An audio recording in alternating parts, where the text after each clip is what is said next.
Money. Is it sauce or is it gravy? I gotta know.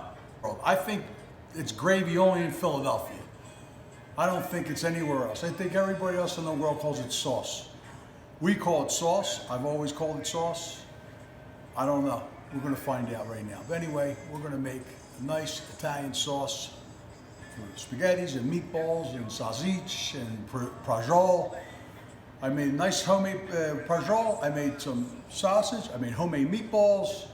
We're gonna bring that together and we're gonna eat like Romans. These are the meatballs that I made. Came out. These are the prażols that I made. Okay. Roll them up, seasoned them, put them together, and then this is the sausage.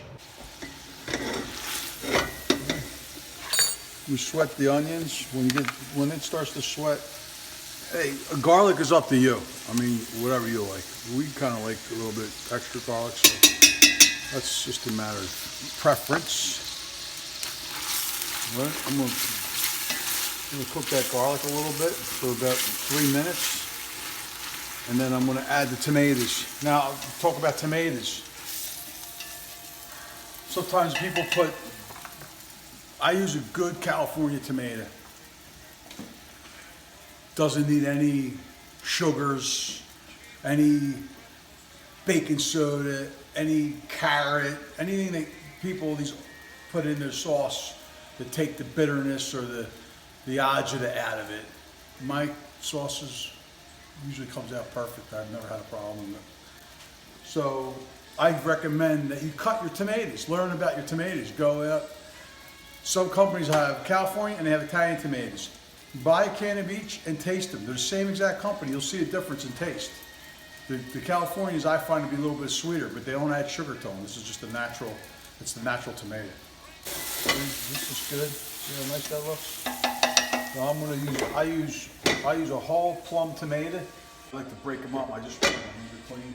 I break these up. Now remember, this pot's hot, so you can see my hands is only grabbing the tomato and breaking it. I'm not touching the pot. I'll get burnt. I don't recommend you do this at home. I don't want to emulsify it. I want you to be able to see the portions of the tomato in there.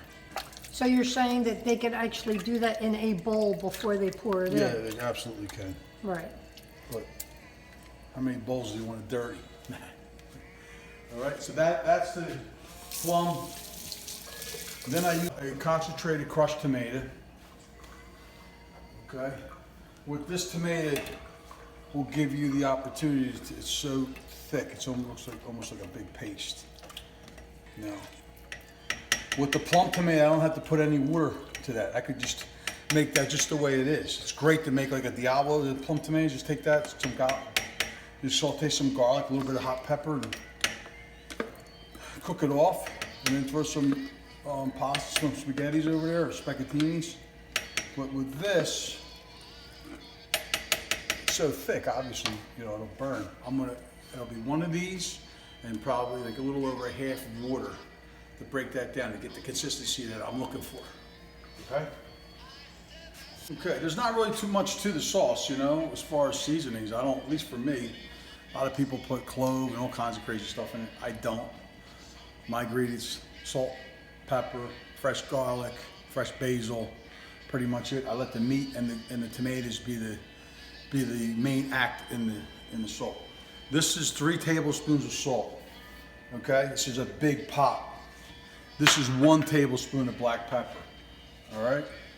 You start out. Stirring is important, especially in the beginning. I have this on pretty hot.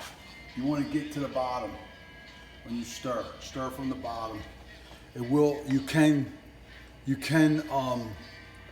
burn the sauce. And as throughout the day when you're stirring, you always have to stir. When you go to the bottom, don't dig. Feel if it's sticking. If it's sticking, you want to taste it right away. If it tastes burnt, you lost your sauce. If it doesn't taste burnt and it's almost done, you just better keep it on low and then take it out. Or if it's still early in the game, take the sauce, put it in a fresh pot, clean your pot, put the sauce back. It happens to the best of us, okay? If they said they never burn a pot of sauce, they never cooked. All right. And then I'm gonna let this get hot. I'm gonna bring it up. and then I'm gonna lower it, and then I'm gonna add my meat to it, and I'm gonna let my meat cook in there for an hour or so. It should be done, it'll be perfecto. All right, well, I got it nice and hot. I wanna add this meat to this pot. Put these meatballs in there. And they're gonna cook off for about an hour, maybe an hour and a half. Got this nice brajol, see? It's still raw. So that's got to cook out. I want the sauce and the meat to be the main attraction of the dish, you know. So at the end, fresh basil. I'll chop it up real nice. Put some in there. The tomatoes already have basil in them. I'm gonna put a lid on this. I'm gonna let this thing slow for about an hour and a half. I'll keep stirring it every 15, 20 minutes. I don't want it to burn. So what do you call it in your house? Is it sauce or is it gravy? This has been cooking for about an hour and a half. It looks beautiful. Look at that. Huh? We got a nice little brajol, homemade meatballs with ricotta cheese in there. Some sausage. Come bella. Oh. Guarda che bella. Huh? Buon appetito. Huh? So what do you think? Is it sauce or is it gravy? That's what we want to know.